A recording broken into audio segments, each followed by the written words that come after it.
Hello everybody. Today's key moves, we're looking at pinning the beetle. This is the basic core exercise. We're working with the centre body, the lower pole of the thorax, and we're trying to activate or exploring with the ability to generate intra-abdominal pressure and to coordinate this with breathing. Now, a lot of your clients have very disturbed stereotypical breathing patterns, and associated with that is an ability to effectively activate their core.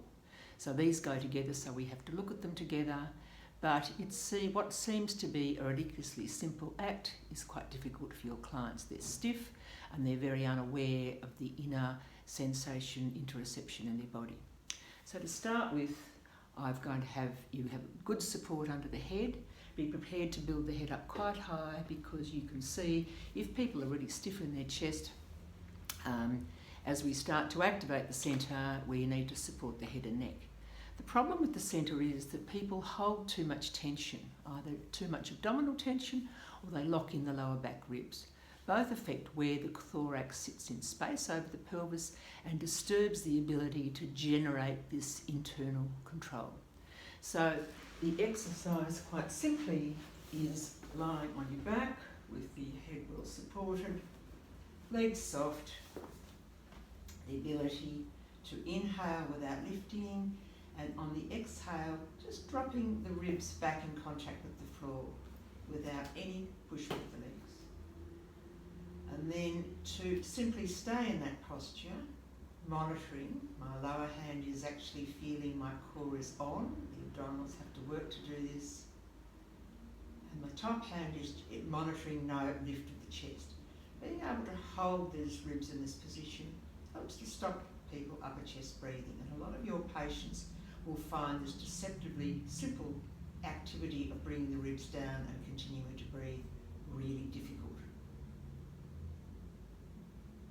So essentially that's the pinning the beetle. It's as though I've got a beetle under my lower back ribs and I'm bringing them back to pin the beetle to the floor, and I'm keeping them there while I breathe slowly through the diaphragm, feeling the breath come down. A good trick is to bring the tongue onto the roof of the mouth, which helps this connection between the diaphragm, getting a nice descent. Now, your clients will often find this ridiculously difficult, so we have to help them. So the first thing is I've got some soft balls here.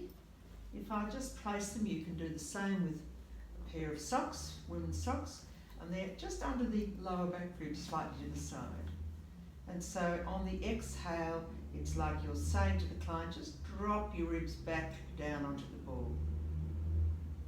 Now I want you to note that I'm not pushing with my feet. A lot of your clients find it quite difficult to bring the ribs back without clutching the buttocks and tucking the tail. So again, just trying to sink down onto the ball and to maintain that gentle pressure as the breath comes and goes, with no loss of pressure on the inhale, which a lot of your clients will try and do, just dropping down. Now you can see that I've got a chair here. So if someone's finding it really difficult, bring the legs up on a chair can help this idea of the legs softening and dropping down. Again, be prepared to build the neck up even higher.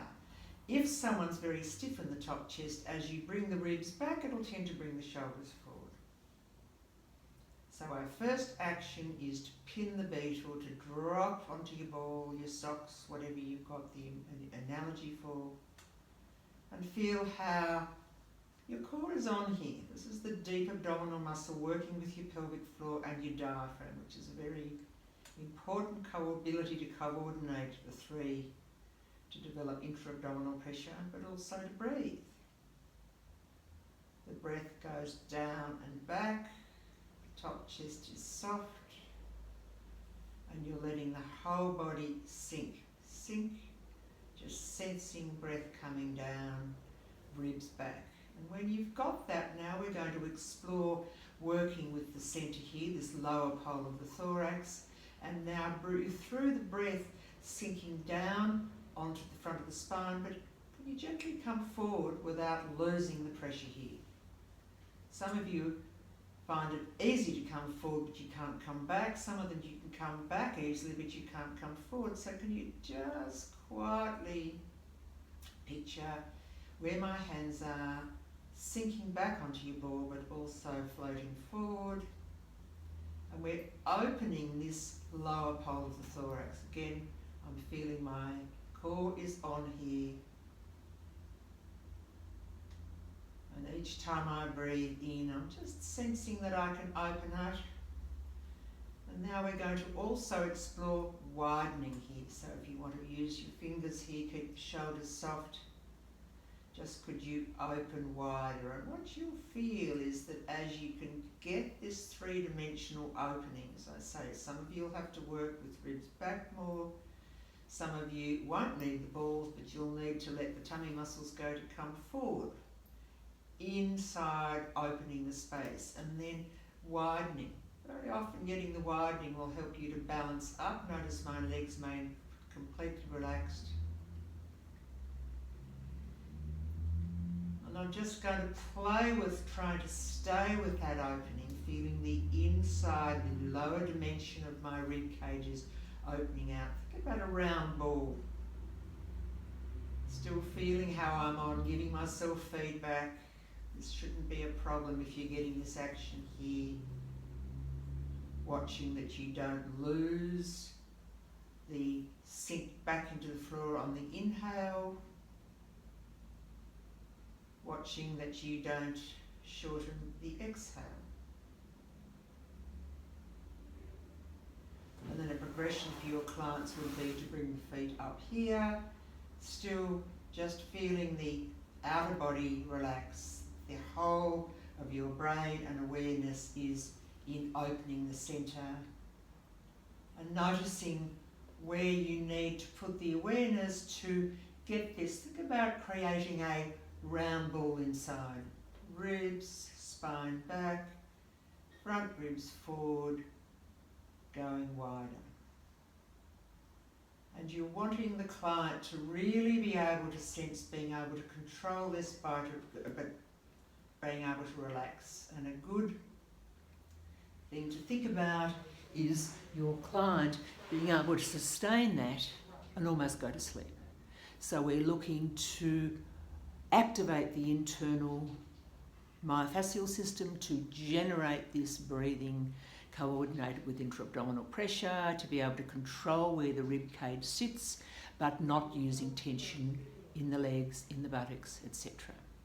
So this is a very basic position on which we can then start to develop more challenge. But unless the client can sort out this basic action of where the breath goes, how it goes, and the ability to create space for the breath, which is what we're doing really as we work the centre.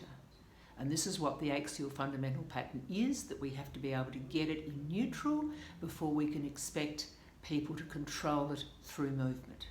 So it's a basic competency, and don't be prepared to play around here, that you might have to do all sorts of things. Some of your clients will really struggle, particularly those that have a lot of tightness over the lower back ribs, who have been used to using an upper chest breathing pattern. It becomes very threatening them to breathe out where the abdominals have to be activated. On the other hand, you get some people whose abdominals are so active that the diaphragm finds it difficult to descend and to expand and open and widen the back ribs.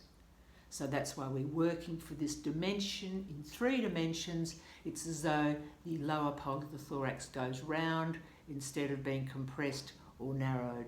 Okay, we're just opening out and finding the space where the breath is free to come and go. You don't have to make it come. It's like it's a cave inside the body where the air is free to gently come in and let go. Good luck with it all.